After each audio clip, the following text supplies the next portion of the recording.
Fala aí galera, tudo bem? Sejam bem-vindos mais uma vez ao canal Conceituando. Meu nome é William Lando, sou professor de Biologia. O intuito do canal é trabalhar a Biologia de forma mais direta e sem tanta enrolação. Na aula passada a gente viu o processo de replicação ou duplicação do material genético, que era a duplicação do DNA. E hoje a gente vai trabalhar o processo de transcrição, que também envolve o DNA e também ocorre lá dentro do núcleo. Eu coloquei como título a transcrição do RNA mensageiro, mas tanto faz, se vocês ouvirem falar somente em transcrição, ele já remete a este processo que é o que? A formação do RNA mensageiro a partir de um gene ou de uma parte de DNA, ou seja, a região de interesse lá do DNA irá ser a responsável pela formação de um RNA mensageiro. Nos desenhos a gente vai mostrar um pouco melhor isso, tá? Para que serve esse RNA mensageiro? Ele serve para levar uma mensagem lá nos ribossomos para sintetizar alguma proteína. Essas proteínas serão importantes para nossas características ou para a nossa funcionalidade do nosso corpo. Tranquilo? Então, este processo de síntese de proteínas é o processo de tradução, que a gente vai ver nas aulas seguintes. Tranquilo? Antes de ir no processo de transcrição de fato, a gente precisa entender as diferenças entre o DNA e o RNA, que são três. Tem três diferenças básicas, tranquilo? Uma delas é a pentose. No DNA eu vou ter uma desoxirribose, por isso que é ácido desoxirribonucleico. Já no RNA eu teria uma ribose. Tem a primeira diferença. A outra diferença, a gente tem as bases nitrogenadas. No DNA eu tenho uma timina. Lembrem-se que a timina se ligava à adenina, ela pareava com a adenina por pontes de hidrogênio. Aqui no RNA eu não vou ter timina, eu vou ter uracila. Ou seja, quando tiver uma base nitrogenada de adenina, ela vai puxar para ela uma outra base nitrogenada de uracila e não timina no RNA, beleza? Outro tipo, a outra diferença é o tipo da cadeia. No DNA eu tinha uma cadeia dupla, ou seja, com duas fitas, uma posta da outra. Aqui no RNA eu tenho uma cadeia simples, é apenas uma fita simples de RNA. Agora que a gente já entendeu esses detalhes ou essas diferenças, vamos tentar entender, né, esse processo chamado de transcrição, que, diga-se de passagem, é bem mais simples do que o processo de replicação da aula passada.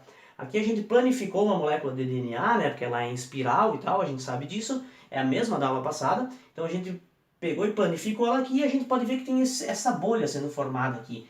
A partir de uma bolha aqui, de uma região de interesse, ou seja, só uma parte do DNA, é a partir daqui que o RNA mensageiro será formado. A gente viu que lá na replicação várias bolhas eram formadas. Aqui no caso só uma, porque eu preciso só uma região de interesse, ou seja, só um gene. Eu quero só produzir uma proteína a partir daquele gene. Então é essa região de interesse.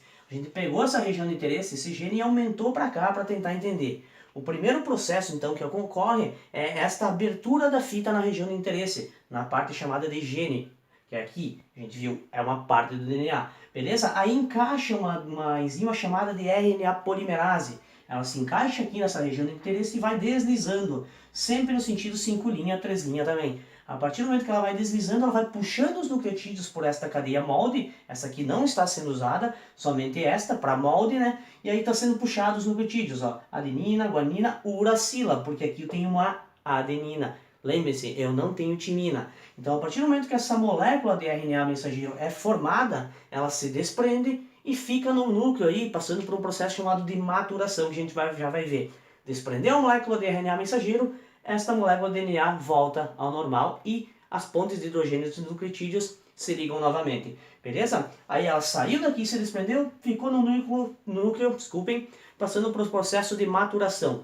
Nesse processo de maturação, o que acontece? A gente tem regiões no RNA mensageiro que são chamadas de intron e exon. São várias, né? Aqui eu representei três partes, né? Um exon, intron e exon. Esse intron é uma região que não tem interesse para o RNA mensageiro, ou seja, não tem função. Então ele é eliminado, eles tiram, né? O processo de maturação, eles eliminam esses introns, essas regiões chamadas de intron, e pegam as exons e se conectam novamente. Então eles maturam e formam um RNA funcional. Eliminam as introns e conectam as exons. Beleza? A partir desse RNA funcional, aí sim ele irá sair do núcleo, chegar lá no ribossomo e sintetizar uma proteína, que é o processo de tradução que a gente vai ver nas próximas aulas. Hoje seria isso, a gente viu o processo de transcrição do RNA mensageiro. Eu quero que você curta, compartilha, se inscreva, deixe os comentários aí que quiserem e bora para a próxima aula.